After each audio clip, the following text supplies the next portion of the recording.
அண்டை மாநிலங்களுக்கு ஆம்னி பேருந்துகள் இயக்கப்படாது என ஆம்னி பேருந்துகள் சங்கம் அறிவிப்பை வெளியிட்டிருந்த நிலையில் அமைச்சர் பேச்சுவார்த்தைக்கு அழைப்பு விடுத்திருக்கிறார். அது குறித்தான அண்மை செய்தியை நாம் பார்த்து வருகிறோம்.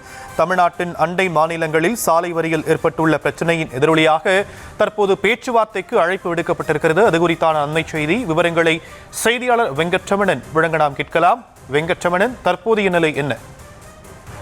வணக்கம் சாம். அண்டை மாநிலங்கள்ல சாலை வரியால் ஏற்பட்டுள்ள பிரச்சனை காரணமாக இன்று முதல் தமிழகத்திலிருந்து கேரளா, கர்நாடகா, ஆந்திர பிரதேசம், பாண்டிச்சேரி ஆகிய மாநிலங்களுக்கு தனியார் ஆம்னி பேருந்துகள் இயக்கப்படாது என ஆம்னி பேருந்து உரிமையாளர் சங்கத்தினர் அறிவித்த நிலையில இது தொடர்பாக பேச்சுவார்த்தை மேற்கொள்வதற்காக போக்குவரத்து துறை அமைச்சர் சிவசங்கர் ஆம்னி பேருந்து உரிமையாளர் சங்கத்தினை பேச்சுவார்த்தைக்கு அழைத்திருக்கிறார். குறிப்பாக 7ஆம் தேதி இரவிலிருந்து கேரளா மாநிலத்திற்கு சென்ற தமிழகம் பதிவெண் கொண்ட 30க்கும் மேற்பட்ட பேருந்துகளை கேரளாவில் சிறைப்பிடித்து 70 லட்சம் அபராதம் விதித்தனர். அதே போல கர்நாடகாவிலும் தமிழகம் பதிவெண் கொண்ட 60க்கும் மேற்பட்ட பேருந்துகளை சிறைப்பிடித்து 2.5 லட்சம் ரூபாய் வரை அபராதம் விதித்தனர். இதற்கு காரணமாக சொல்லப்பட்டது, தமிழகத்துல பிற மாநிலங்களிலிருந்து ஆம்னி பேருந்துகள் தமிழகம் வரும்பொழுது கூடுதலாக சாலை வரி வசூலிப்பதன் காரணமாக தமிழக பதிவெண் கொண்ட பேருந்துகள் எங்க மாநிலத்துக்கு வரும்போது நாங்களும் இந்த சாலை வரியை வசூலிக்கிறோம் என கூறி கேரளா, கர்நாடகா உள்ளிட்ட மாநிலங்கள் சாலை வரியை வசித்தது. இந்த நிலையில தான் இன்று முதல் தமிழகத்திலிருந்து கேரளா, கர்நாடகா, ஆந்திரா, பாண்டிச்சேரி ஆகிய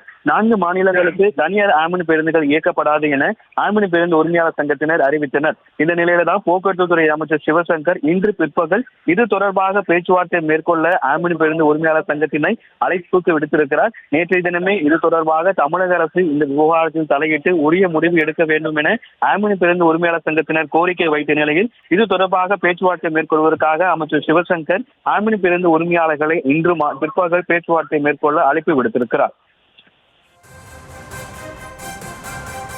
தற்போதைய விவரங்களுக்கு நன்றி வெங்கட்ரமணன்.